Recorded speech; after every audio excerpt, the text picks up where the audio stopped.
Halo teman-teman, selamat datang di channel Program Aja Manau. Jadi saya mau jawab satu pertanyaan yang sebenarnya menarik ya. Jadi sebenarnya ini dulu banget sebenarnya. Saya sempat mau bikin vlog soal ini. Jadi dulu tuh pengen sharing soal gimana saya biasa menangani tipe data waktu ya. Kayak date, timestamp gitu ya. Nah, terutama kalau yang multi time zone. Nah kebetulan, di sini di GitHub Programmer Zaman Now yang Q&A ini ada pertanyaan yang kebetulan menanyakan hal yang sama. Jadi di sini menangani dates, timestamp, dan juga time zone.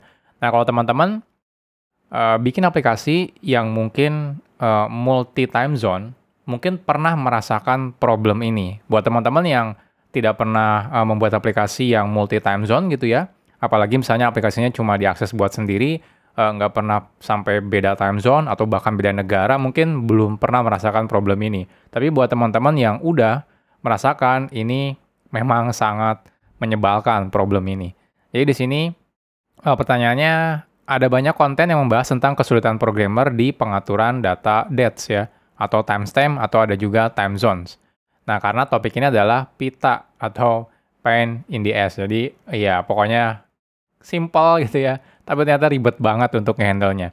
Nah, terutama misalnya alur data antara database dengan back-end service pun bisa menjadi tantangan tersendiri untuk mengelola tipe data time.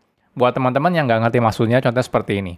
Misal saya buat aplikasi saya di-deploy misalnya di data center Indonesia, otomatis dia time zone-nya adalah Indonesia. Lalu saya misalnya pakai database-nya pakai cloud, contohnya AWS atau misalnya Google Cloud. Nah, itu misalnya di Singapura. Otomatis time zone-nya adalah Singapura. Biasanya saat kita setup server gitu ya di Singapura, dia default-nya pakai time zone-nya Singapura. Jadi mungkin teman-teman nanti agak aneh ketika insert data gitu ya pakai waktu Jakarta, kok tiba-tiba ketika kita lihat datanya berubah waktunya. Kenapa? Karena waktu Jakarta dengan waktu Singapura itu berbeda.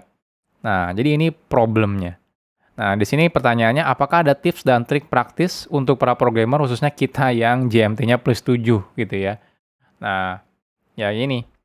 Jadi, jujur, ini memang problem yang sangat umum ya dihadapin kalau kita ya bikin aplikasi yang multi time zone. Terutama dulu sempat saya waktu awal-awal saya dapat problem ini tuh ketika tahun 2012 ketika saya kerja di salah satu payment gateway. Dulu mikirnya ya udah, karena payment gateway di Indonesia mikirnya pakai time zone-nya GMT plus 7. Tiba-tiba ada transaksinya yang dari Papua.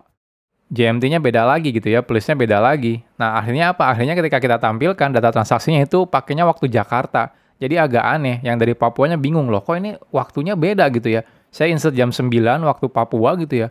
Tiba-tiba kok keluarnya waktu Jakarta. Jadi beda banget gitu ya hasilnya. Akhirnya dari situlah saya akhirnya dapat pengalaman kalau ternyata ribet banget untuk ngehandle time zone ini.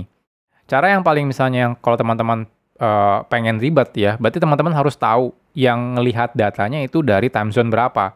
Contohnya misalnya dari time zone plus 8 atau plus 6 gitu ya. Database kita disimpannya di time zone berapa? Plus 7 misalnya. Jadi nanti ketika kita mau tampilkan datanya, nah kita harus tahu saat ini istilahnya itu front end-nya atau user-nya ada di mana. Nanti kita responnya misalnya harus diganti. Tadinya misalnya time zone plus 7, kita ganti jadi time zone plus 8. Nah, itu jadi ribet sebenarnya. Terutama apa? Terutama kalau nanti contohnya saya ngirim query, saya pengen lihat transaksi misalnya dari jam 1 sampai jam 2. Tapi pada waktu itu saya masukin time zone-nya plus 6, sedangkan di database kita time zone-nya plus 7. Akhirnya kita harus konversi nih dari yang plus 6 ini jadi plus 7 dulu, baru kita query ke database. Jadi hal-hal seperti ini ribet. Kita miss satu hal aja otomatis ya acak adut lah istilahnya. Jadi pokoknya nggak bener lah query-nya yang harusnya misalnya saya mau query jam 1 sampai jam 2 waktu GMT plus 6, malah yang keluarnya GMT plus 7 pada jam sekian, padahal beda gitu ya hasilnya.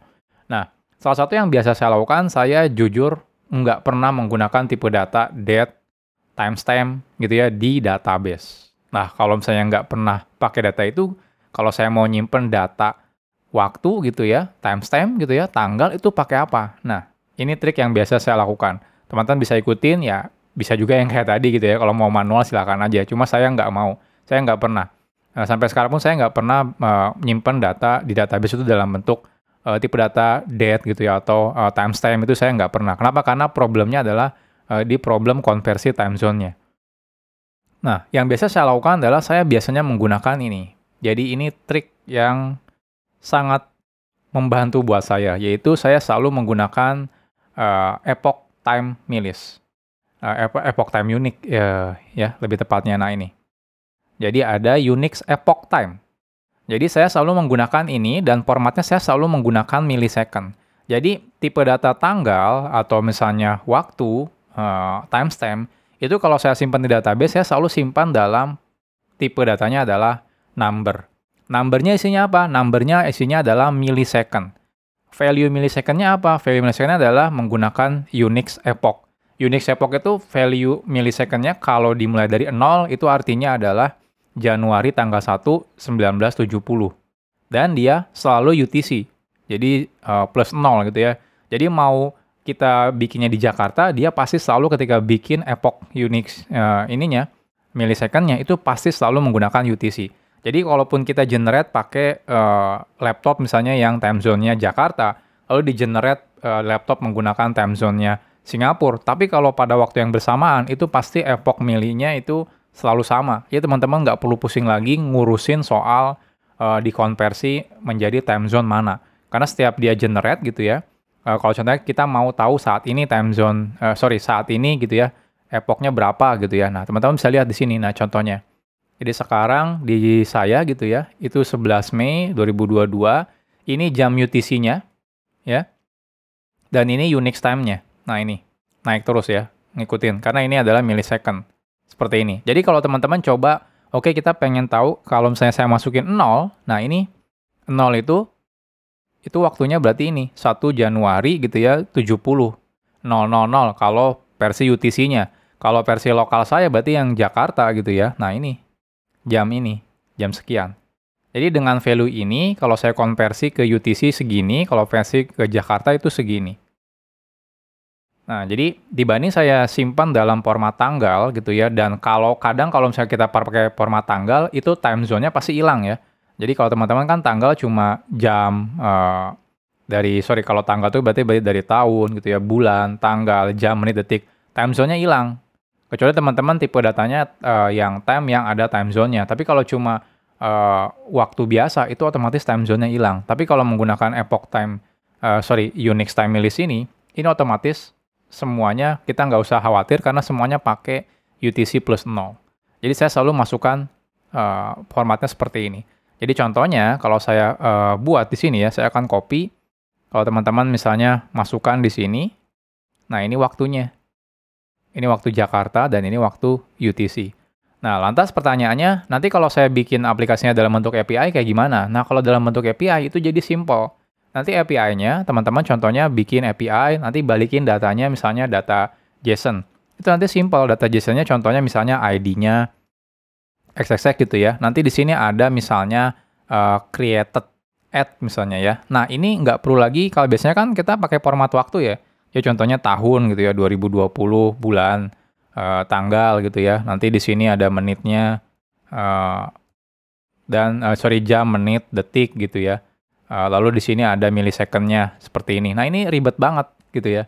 Kenapa? Karena kita juga harus bikin formatter juga. Jadi nanti kita harus format. Kadang-kadang ada orang yang nyebelin gitu ya, ngirim datanya nggak sesuai dengan format yang harus kita terima misalnya. Nah dibanding seperti itu, jadi saya semuanya biasanya ganti yang berhubungan sama waktu, itu saya ganti menjadi tadi epoch Unix millis. Jadi di sini pakainya epoch Unix millis. Contohnya seperti ini. Jadi responnya misalnya kalau misalnya semua pun yang ada waktu misalnya updated at gitu ya. Nah itu saya ganti jadi seperti ini. Nah gimana kalau saya cuma butuh sampai ke tanggal? Kalau ini kan bisa sampai ke millisecond. Saya cuma butuh nyampe tanggal misalnya cuma tahun, bulan, tanggal. Itu juga sama, saya tetap buat dalam epoch millis. Karena di sini juga bisa. Contohnya ya. Nah kita mau konversi nih.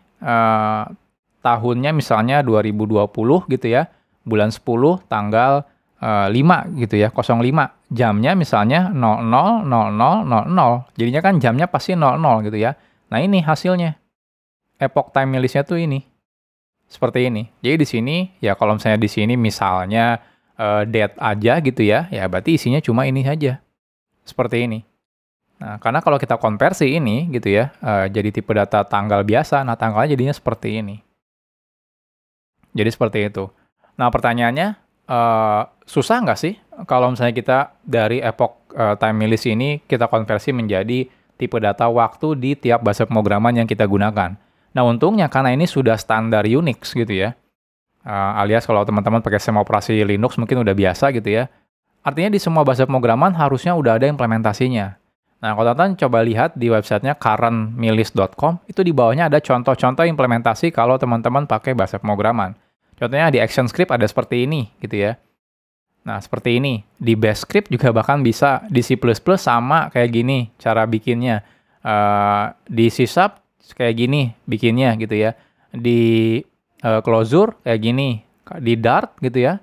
Di Erlang, bahkan di Excel gitu ya bisa. Di Golang juga sama gitu ya bisa.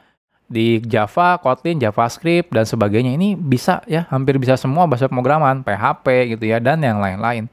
Jadi nggak ada alasan misalnya pakai ini susah karena nggak bisa di bahasa pemrogramannya, nggak ada. Karena hampir semua bahasa pemrograman pasti support epoch Unix milist ini. Jadi ini yang biasa saya lakukan.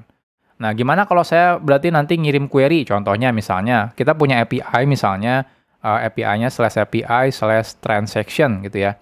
Nah, ini ingin menampilkan semua transaksi gitu ya. Tapi kita ada filter range waktu. Nah, range waktunya pun nanti kita kirimnya dalam bentuk epoch time list seperti ini. Jadi di sini misalnya saya kasih query paramnya order date start gitu ya, dari tanggal berapa misalnya saya masukkan di sini. Lalu di sini order date end-nya sama dengan berapa gitu, demikian. Jadi kayak gini. Jadi semuanya dikirimnya dalam format epoch time list. Jadi nggak ada lagi di sini formatnya pakai string misalnya tahun gitu ya. Bulan gitu, tanggal gitu. Ini nggak ada seperti ini lagi. Jadi semuanya biasanya saya kirim pakai epoch time list seperti ini. Jadi ini biasanya saya mensiasati. Jadi kalau saya yang bikin projectnya biasanya ya, atau saya yang jadi orang yang in charge di projectnya, biasanya saya selalu rekomendasikan pakai seperti ini. Jadi saya nggak pakai string untuk tanggal gitu ya, apalagi format yang aneh-aneh gitu ya. Bahkan tiap bahasa pemrograman kadang-kadang punya default format masing-masing gitu ya. Itu pusing banget, ribet maintainnya. Apalagi kalau kita nanti harus konversi ke time zone tertentu, itu lebih pusing lagi. Nah, jadi kita lebih baik menggunakan epoch time list ini. Nah, cuma kan ini berarti kan jadi semuanya dalam UTC ya. Nah, pertanyaannya gimana kalau ternyata orangnya orang yang kayak tadi, orang Jakarta yang menampilkannya, atau orang Papua. Time zone-nya kan tidak UTC. Nah, itu yang bagusnya dari setiap bahasa pemrograman. Jadi kalau kita sudah punya epoch time list, lalu kita konversi menjadi tipe data, contohnya tipe data tanggal di JavaScript, tipe data tanggal di Java, atau tipe data tanggal di Golang. Nah, itu mereka, tiap bahasa pemrograman itu bisa konversi otomatis menjadi time zone yang saat ini kita mau. Defaultnya dia akan detect dari sistem operasinya. Kalau sistem operasinya pakai time zone Jakarta, dia akan konversi dari epoch time list ini menjadi time zone Jakarta. Tapi kan kadang-kadang kalau aplikasinya berbasis web, kita pengennya time zone-nya sesuai dengan front end-nya misalnya ya. Nah, kita bisa konversinya itu di web browser JavaScript-nya. Jadi nanti ngikutin di browser itu time zone-nya di mana. Kalau time zone-nya di, misalnya browsernya ada di Amerika, ya nanti ketika dikonversi dia bakal jadi time zone Amerika. Termasuk aplikasi mobile. Jadi ketika responnya seperti ini gitu ya di backend kita, ketika nanti dikonversi di aplikasi mobile-nya nanti ada di mana. Kalau aplikasi mobile-nya lagi ada di Jakarta, maka dia otomatis konversi menjadi tipe data tanggal yang time zone-nya Jakarta. Jadi kita nggak perlu pusing lagi mikirin konversi time zone lagi. Jadi dari epoch time list ini bisa otomatis dikonversi sesuai dengan bahasa pemrogramannya. Jadi ini jawaban, nggak tahu panjang atau singkat ya. Saya jawabnya berapa lama nih. Jadi ini yang biasa saya lakukan. Jadi selalu saya kalau tipe data tanggal saya lumayan emang males ya handle-nya karena ribet banget apalagi udah multi time zone. Jadi dibanding saya capek, pusing gitu ya, mendingan saya selalu gunakan ini biar nggak ribet nanti ke depannya. Jadi itu jawaban dari pertanyaan menangani date, timestamp, dan juga time zone. Buat teman-teman yang belum merasakan problemnya soal time zone ini, ya beruntunglah karena kita sekarang udah tahu triknya. Tapi buat teman-teman yang sekarang lagi dapat problem ini, ya mudah-mudahan ini bisa jadi inspirasi ya. Ya boleh dicoba, boleh enggak, karena ini yang biasa saya lakukan. Kita ketemu lagi di vlog selanjutnya. Salam programmer zaman now. Bye-bye.